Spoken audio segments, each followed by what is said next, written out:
The following thoughts and opinions regarding this album are strictly of my own personal interests. I am not a professional music reviewer. I do encourage respectful discussion and friendly banter of each episode, but I do not condone and will not tolerate bullying or belligerence of any kind.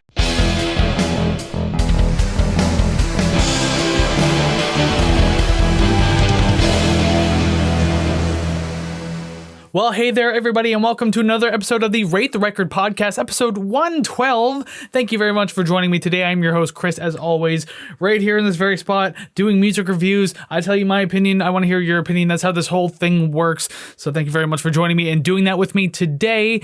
Before we move any further, can I ask you just a small favor? I need you to do at least one thing for me, at least one. One of the things I'm about to list at the very least. Like, subscribe, rate, share, comment, and follow. All 6 of those things, a combination of them, or even just one, really helps the channel, shows your support. Your support means the world to me, helps the algorithm, does all that really nice stuff. So if you can go ahead and do those types of things, again, I'd be super appreciative. It's quick, it's easy, it's free. That's the best. That's all it takes. So thank you very much.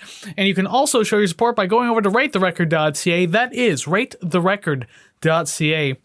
Streaming links over there, social media links, you can buy merch, and of course the RTR Club you can join for $3 a month. You can get early access to episodes, you get shoutouts on social media, just general easy chat to me, and you can request albums to do on the show, or that I can do on the show, but regardless, that's the RTR Club. Once again, $3 a month.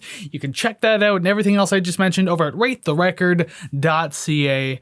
Alrighty then, formalities out of the way, but you know I had to do that, especially if you've been here before. So if you are back from previous episodes, welcome back. Thank you for coming and doing this all again with me, hanging out, listening to awesome music. But if you're new here, welcome to the show. I hope you enjoy your stay, have fun, listen to music, be part of the community, talk a little bit of music with me, these albums that I like to check out. Your opinion matters to me, so I definitely want to hear it. Chances are you don't know what I do here on the show, so each week I will choose an album. It could be whatever I want it to be, just random choice. Maybe it is a request, maybe it's doing an anniversary, maybe it's a brand new thing, but regardless, I will choose one. I will listen to the entire thing right here on the podcast, but you'll only get it in small chunks because I don't want to get my ass kicked by copyright. I'll let you know what I think of each song. I'll let you know what I think about the entire album, and then the very end of this podcast, what I do is the bread and butter of what I always do, rank the songs and rate the record. Alrighty then, now that you have an idea of what we do here on the show, I guess I can move on and talk about today's album that I've chosen. I can say this for almost every week that I do this. It's something I wanted to do in previous seasons. It kept getting pushed, and it's finally here. Today I am looking at Deftones and their 2000 album, White Pony. So let me tell you a little bit about it.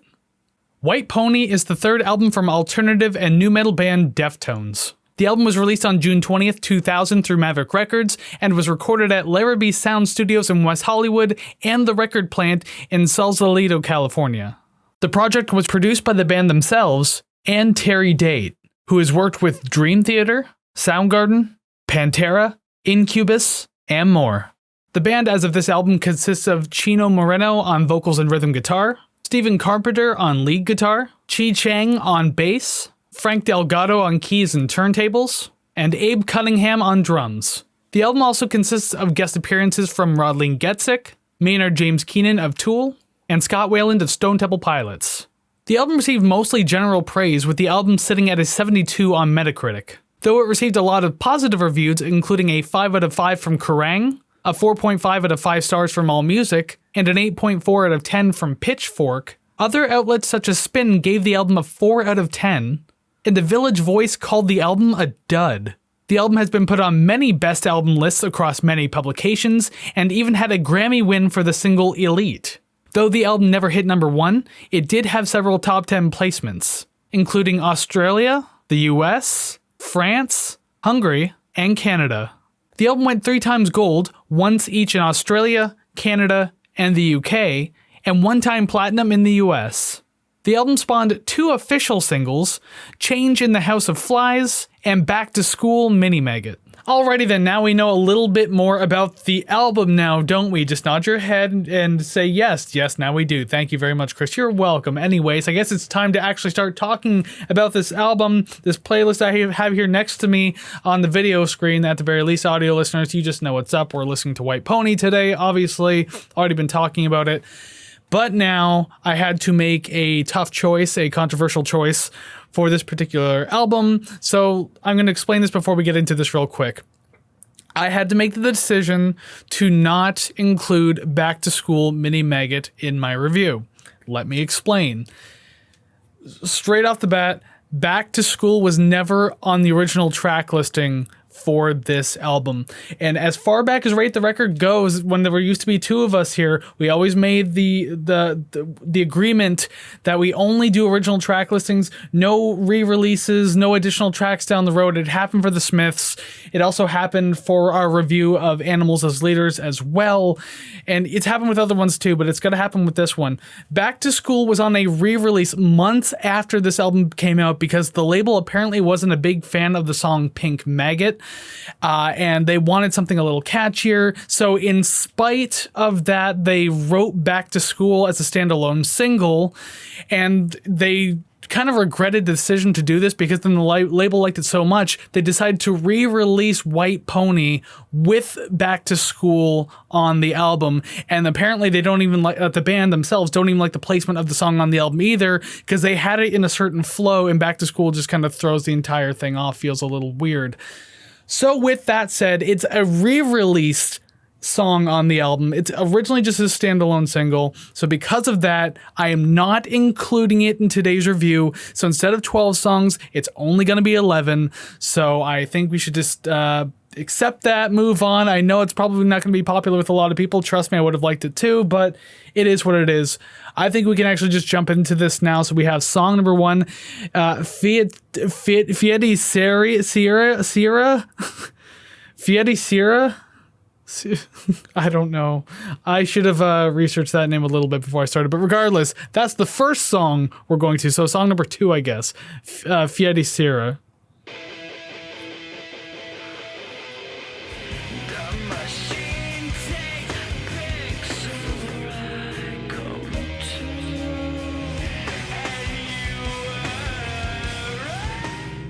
And as it rings out, song number 2, Fiete Sierra. Listen, if I'm saying that wrong, I look forward to someone being pissed off in the comments and telling me about it. Okay, I apologize for not knowing it. I probably absolutely butchered that, but let's just move on and talk about the actual song itself. This is a fun way to start the album. Really dig it. Great energy going. Kind of a spoiler alert, not as heavy as the other tracks that are coming up on the album, or at least some of the tracks on the album. But I think it's got a great pacing to it, so that's always a good thing. It starts to feel a little repetitive towards the end, but it's short enough that it's not really a bothersome thing. If the song was longer, because this is only, 3 minutes and 9 seconds long, so if it was longer, even upwards of closer to 4 minutes, it might have started to get a little taxing, but it's all right here, I guess. It's fine. It's fine. And I mean, this, I think, is an overall good taster of what you're in for the rest of the album. So it did a good job of establishing that vibe and feeling of what to anticipate. So, with that said, I think we can move on to song number 2, or 3. God, this is going to kill me now, isn't it? Song number 3, a song I can actually pronounce as well, Digital Bath.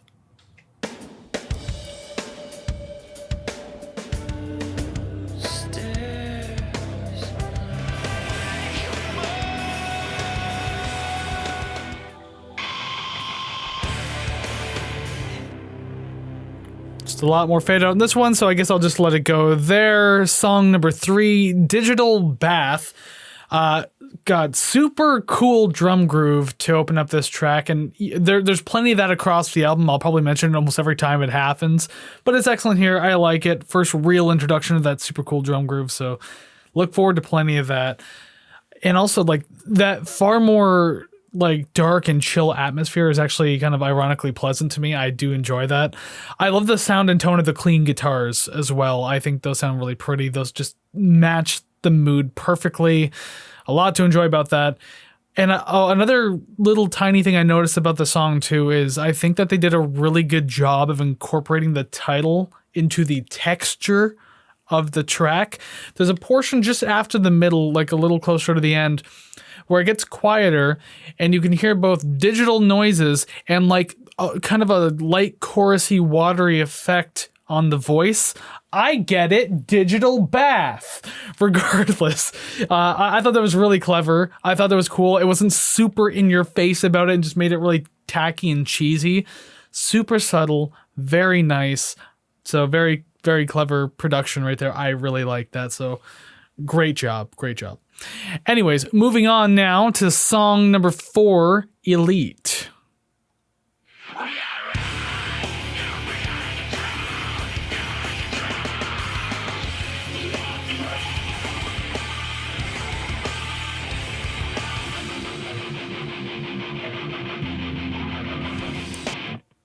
Alrighty then, song number 4, Elite.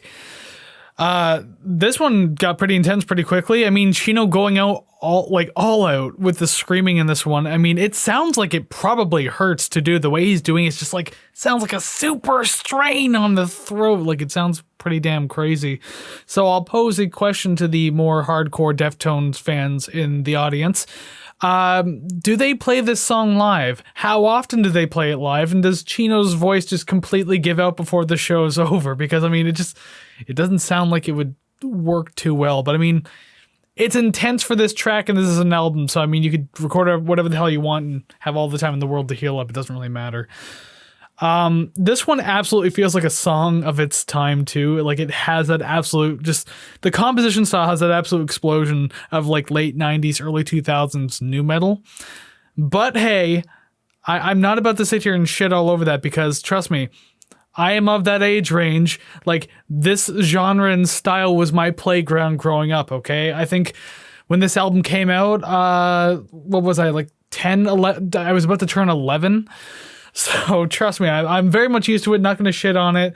Very nostalgic in that sense for me, so I do like that.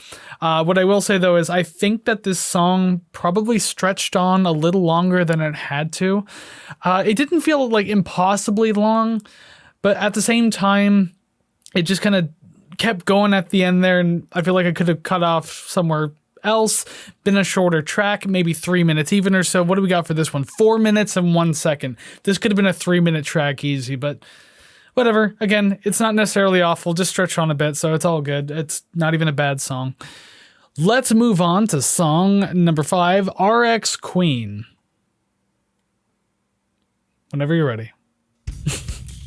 Whoops.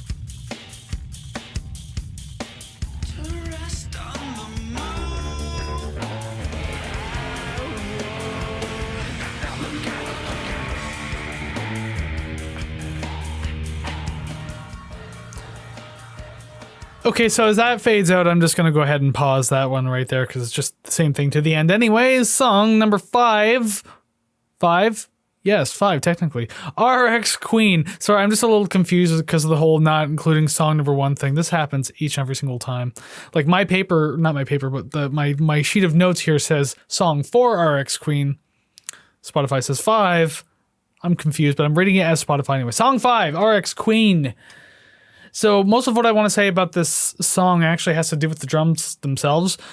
First off, just another really cool, excellent drum groove to kick off this track, and it goes through a lot of the track too, so you get to enjoy it for quite a while. And second, that huge hollow sounding bass drum that you get, matched with those very industrial feeling percussive hits, I think that's awesome.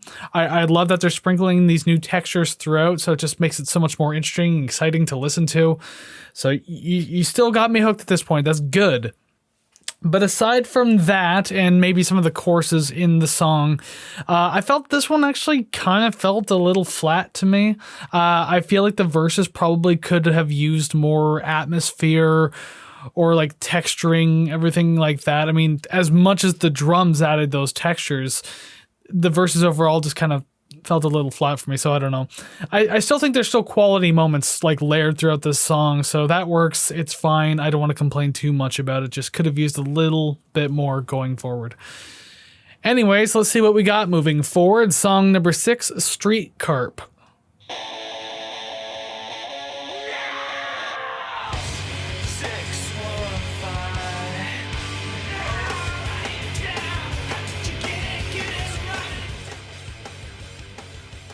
All right, we just got a general fade out here. That's fine. Song number 6, Street Carp.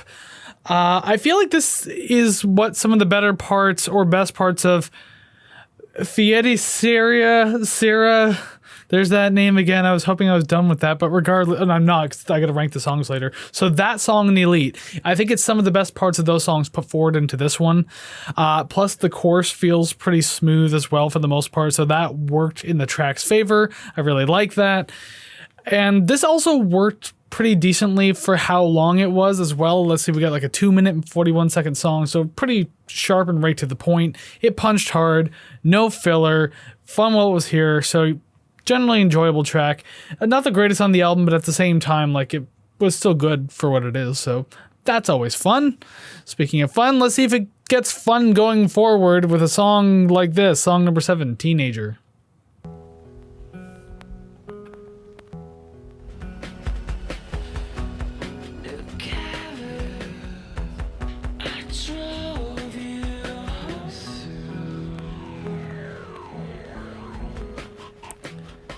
Fading out, song number 7, Teenager. Wow, what to say about that one? The lo-fi dream pop feel of this one really kind of threw me for a loop. It is kind of neat to get a change up like halfway through the album like this. It does feel very different from the other tracks, far more peaceful, very ballady, very innocent in a way as well. So just interesting, I guess. Not what I was expecting or anticipating, but here we are anyways.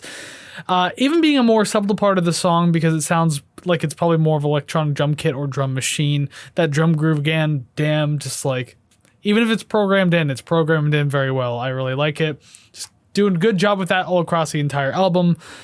It's very flowing and peaceful altogether, because again, you're going to get that dream pop quality out of it, but yet still oddly gritty and rough around the edges. Not necessarily a bad thing.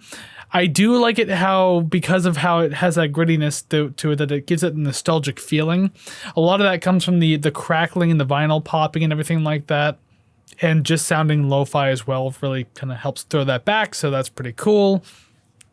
And it's also a fitting title, apparently, because I had read that Chino wrote this when he was like 15 years old.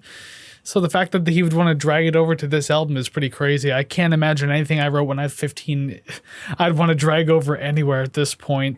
But I believe the song is about like someone that you love growing apart from you to the point where they just don't want to associate with you anymore. And it's just kind of like a weird, heartbreaking thing, especially for a teenager kind of going through the motions and the hormones and everything like that. So I guess that's pretty suiting, isn't it? Well, you can only assume things pick up from here, so let's check out song number 8, Knife Party, but it's also stylized without the A in party, so Knife Purdy.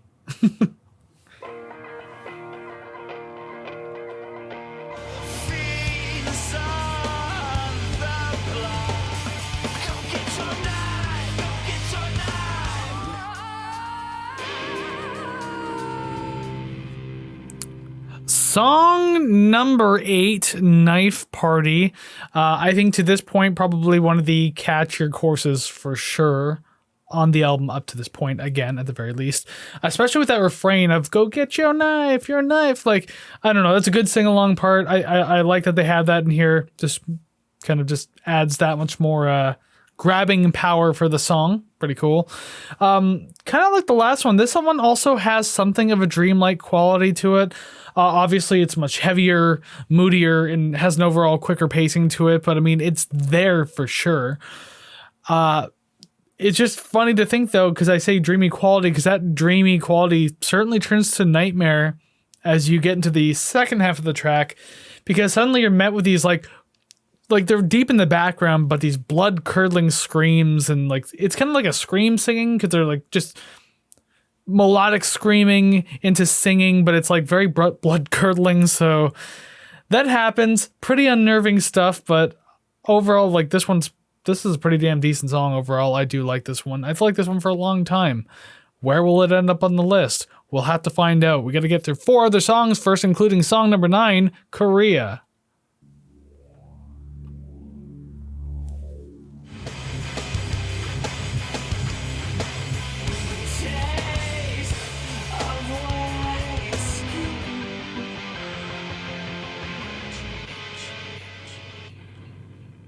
Alrighty then, song number 9, Korea.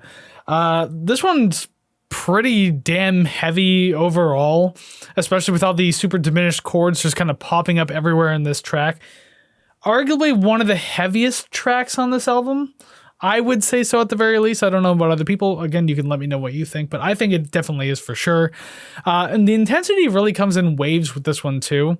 And so I think it kind of makes it one of the more interesting and exciting listens to have on this album, because like I feel like the verses are a little tiny bit more subdued, but as soon as you get in those choruses, it's just like gloves off, we're going. Like it works well like that. I really like it. And this song actually felt a lot longer than it actually was too.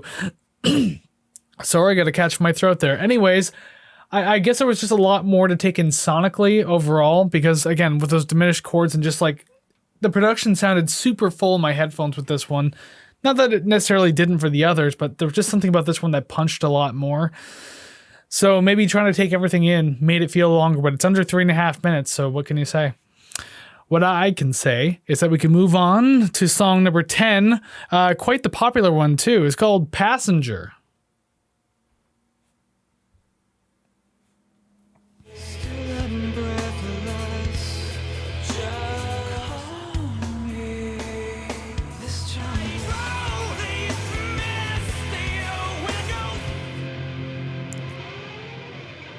Alrighty then, good enough time to pause. Song number 10, Passenger. Obviously, this one features Maynard James Keenan on vocals as well, in case you didn't pick up on that somehow. But I digress. This song, kind of speaking of him too, just falls into place so beautifully for both Chino and Maynard. They work so well off of each other. This isn't like one of those David Bowie, Freddie Mercury situations where they're always constantly trying to outdo each other and be like the egotistical showman of it. Like they play off each other mood wise, emotion, and just everything is just so well done here. Fantastic stuff. And I know that apparently Maynard had a huge, I can't say huge part, but he was present for a lot of the creation of this album in the studios and everything like that. And apparently I was reading an interview with Maynard too, where it could have been insinuated that they asked Maynard to be an executive producer on the album. Maynard doesn't really remember though, so he can't say yes or no to it. So take that as you will. And that's maybe why a lot of these songs sound really cool. But I digress. There's a lot of great builds in this album leading up to those big choruses too. I think that's really great. A lot of drama and tension just back and forth once again between the two, and it leads to these explosive Maynard choruses, which is fantastic. I feel like the end drags on a little long though. It gets to a point where it just feels like it's trying to over emotionalize the song and everything like that.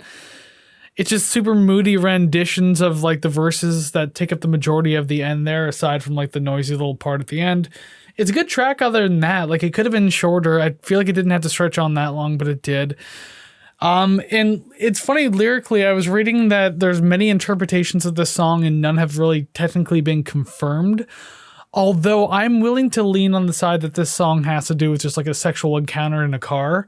And the reason why I believe that is because the lyrics, apparently the majority of them were written by Maynard. And let's talk about Tool for a second and their lyrics. And as deep as people think Tool is and how deep they want them to be, it's a bunch of dick, masturbation, sex, butthole, and hairy man back type songs. So, I mean, it would not surprise me that the song was just about fucking in a car. Maybe even in a moving car. I don't know. Like Roadhead, you know, that kind of deal. I don't know. And it doesn't really matter.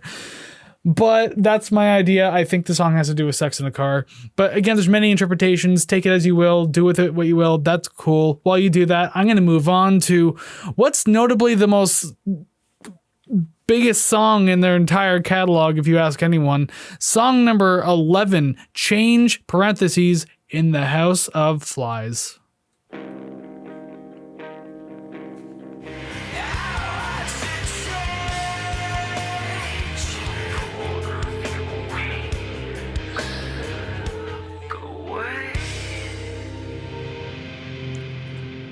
Well then, there it is. That song that suddenly blew up on TikTok, but I've known about it for a very long time because I'm one of the cool kids. Song number 11, Change in the House of Flies. Somehow this one became like the mall goth anthem, period. Despite the Deftones not even being a goth band, like not even close. But like that's past the point. I just don't get how that happened. Maybe because it's a very dark song. I don't really know. But regardless, obviously this song is an absolute staple. It's super catchy, moody, dark, waves of like hard energy and like unsettling seduction is the best way I can put it. So it's pretty intense in that matter. It's fantastic. It's just an all-around powerful track too. Like I don't think there's two ways around that. And this is definitely one of the heavier songs in the album as well. I know I said that about, I think it was Korea, but like this one is definitely a contender for that as well. And I think this one is probably a little more simpler than the others in the ways of composition, again, as compared to the others, but it definitely feels more impactful. This one definitely plays a lot more on atmosphere, mood, texture, just like the unsettling sonics and everything like that. The song, I think that's what it plays its best hand at. So it, in that way, it feels a little more simplistic and just kind of pulled back the punches with like the guitars and everything like that. But there's nothing wrong with that. This song is very effective when it comes to mood and atmosphere. So it's fantastic. It's a classic and probably one of the best in their whole discography for a reason. You heard it. I heard it. It's here. We can celebrate it, but we can do that later too, because there's one more song to go. Where Back to School and parentheses Mini Maggot originally came from was this next song right here, song number 12, Pink Maggot.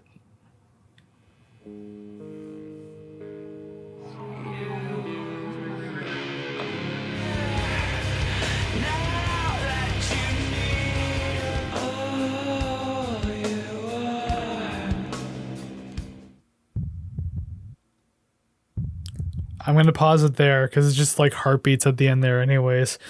Very, very unnerving way to end the track by adding in those heartbeats. It just feels kind of crazy. Anyway, song number 12, Pink Maggot. If you have time for this one, and I mean time because it's 7 minutes and 33 seconds. If you have time for this one, this is the one you want to get through for sure.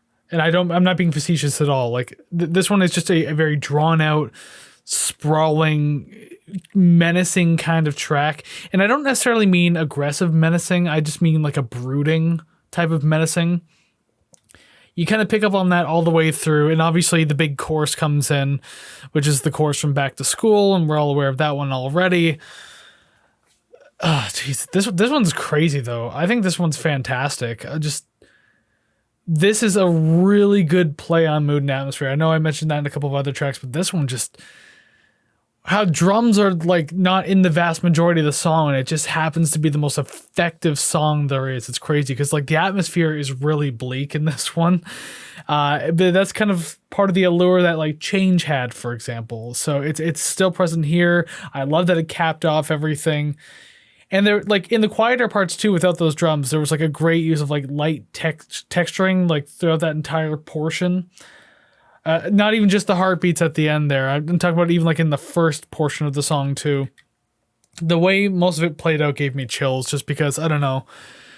If you're watching the video version, at some point when I did like a cut or something, chances are you just saw me sitting there with my eyes closed and just like enjoying it. Now, obviously, I've known this album for a long time. I've known of this song for a long time. And this has always been kind of like one of my low-key favorites on this entire album. So it was really nice to kind of come back and reintroduce myself to it, because to be honest, I haven't heard it in a very long time. I've heard Back to School pretty recently, but Pink Maggot I have not heard in a handful of years at the very least. So it was interesting to come back and relive this one again. Very, very cool stuff. I enjoy the holy hell out of this one. That might spoil a little bit about the rankings that are coming up momentarily, but that's fine. It doesn't really matter. It's all good. Because we're at the end of the album now, and I mean, if I have to say anything about this album, I'm going to take off my headphones. I know I usually don't. Sometimes I do, sometimes I don't. I mean to, I just keep forgetting to. Now, I know that especially as of late, the Deftones have two different crowds that you can always kind of like point to. Either one crowd is saying it's the best damn thing to happen to music, like Deftones overall, it's just like the best thing to happen to music, period. And then you have the other crowd who says they're like way too overhyped. I don't mean to sound like a fence sitter because I don't really believe one side or the other is true. They're not overhyped, but they're not the greatest goddamn thing in the world. But for as long as I've known about Deftones, and I think at this point in my life, we're probably going on 25, 26 years that I've known of them and been listening to their music on and off. They've always been really solid with their music. I don't think they've released anything that I've found really questionable and like bad. Like it's always been pretty consistent and fantastic, more or less. And I don't think I'm alone in saying this, although I know a lot of people do like Around the Fur, for example, but I think this is like the gem of their discography. Obviously, like I'm not the biggest Deftones fan in the world, but like I do appreciate a lot of what they do. I like a lot of their music, so this can only play out well. And if this is the gem of their discography, I can definitely see why. This is a very, very solid album. I do enjoy it very much so. So let's go ahead and find out just how solid this thing is. First off, just see you later to Spotify on that side of the screen, not this one over here. I apologize for that because now, hold on, I'll get him. All right. Okay, just a little crooked, pushed in. All right. Okay. Good. Okay, the numbers are there. Audio listeners, that might have sounded very confusing. It's because I like to do little bits when I get to ranking the songs and rating the record. So if you hear me being weird like that, you kind of understand. Anyways, yes, it's time to rank the songs of this particular album. 11 through 1, not 12. Remember, we're not doing Back to School, as much as that might piss some people off. I'll tell you this right now. If Back to School was on this list, I'll just say it would have been a 9 for sure, like a 9 out of 10. I go by 0.5 integers, by the way, in case anyone's wondering. You've seen my scores before on the screen. Yeah, it would have been 9 out of 10. Just gonna say that, just get that out of the way. But it doesn't count. So non-canon, that's why I'm spoiling it right now. But other than that, it's time to go 11 through 1. Worst to best, not so great to great, least favorite to favorite, less preferred to most preferred. However you want to cut the cake, guess what? Cut the cake. It's time to do that exactly. I won't waste any more time. Let's get through these rankings. So number 11, Teenager. 10, RX Queen. 9, Fiat Sierra. It's never going to end with that one. 8, Street Carp. 7, Elite. 6, Korea. 5, Passenger. 4, Digital Bath. 3, Knife Party. 2, Change in the House of Flies, which, I mean, the song I just praised has to be number 1. That being Pink Maggot. If you want to hold Back to School and Pink Maggot side by side, the studio said that they didn't, or the label said they didn't really like Pink Maggot. They wanted to make it more appealing and catchy, and they wrote Back to School. Back to School's fine. It is catchy. They did it well, despite the fact that they don't like it. But Pink Maggot being like, Back to School is just a bastardized version of Pink Maggot. Pink Maggot is just like this really just unsettling, dark atmosphere kind of track. I love it. It's fantastic. And of course, it's number 1 on my list. Has probably been my number 1 for a couple of decades now. But anyways, go on. Shoot, get out of here, numbers. Get out of here, songs and numbers and all that kind of fun stuff. Because it's time to rate the record. Oh man, audio listeners are just so confused right now. It's okay, I'm just doing dumb things on screen. Anyways, it is time to indeed rate the record. Here's the words on the screen. You're going to see some numbers or a number. You're going to see the lettering too, because that's how we rate the record around here. Obviously, I've praised this album pretty high, and I think rightfully so. This album gets a lot of love. Some of the hate I don't really understand, especially that one publication that called it a dud. Like I just don't get that, because I personally rated it an 82.27%. That is an A- record, We have another A tier on our hands. It's been a few episodes, but we finally have another A tier.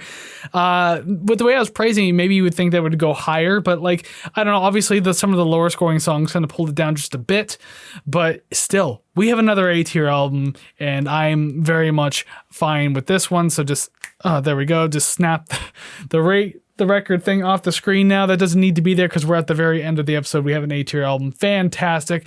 So thank you very much for joining me and hanging out with me and making it this far through the episode. And if you did make it this far through the episode, please do me a favor down in the comments below of wherever you're listening. Audio, video, don't really matter. The comment section's everywhere. Let me know what you thought about this album. Do you love this album? Do you hate it? How would you rank the songs? How would you rate the record? Do you agree or disagree with me? All those opinions can be told down in the comments below. I'm super curious to hear it. I love hearing them. Even if I don't respond directly, I usually like some of those comments and everything like that. I read everything that goes through. So please go ahead, let me know. I'm very curious to know what you have to say about it. And of course, you can go to ratetherecord.ca to find all the other ways to interact and let me know what you think of these albums. Again, that is ratetherecord.ca. There's all the streaming links, social media links, the merch links, in the RTR Club can all be found at ratetherecord.ca. So make sure you're checking that out.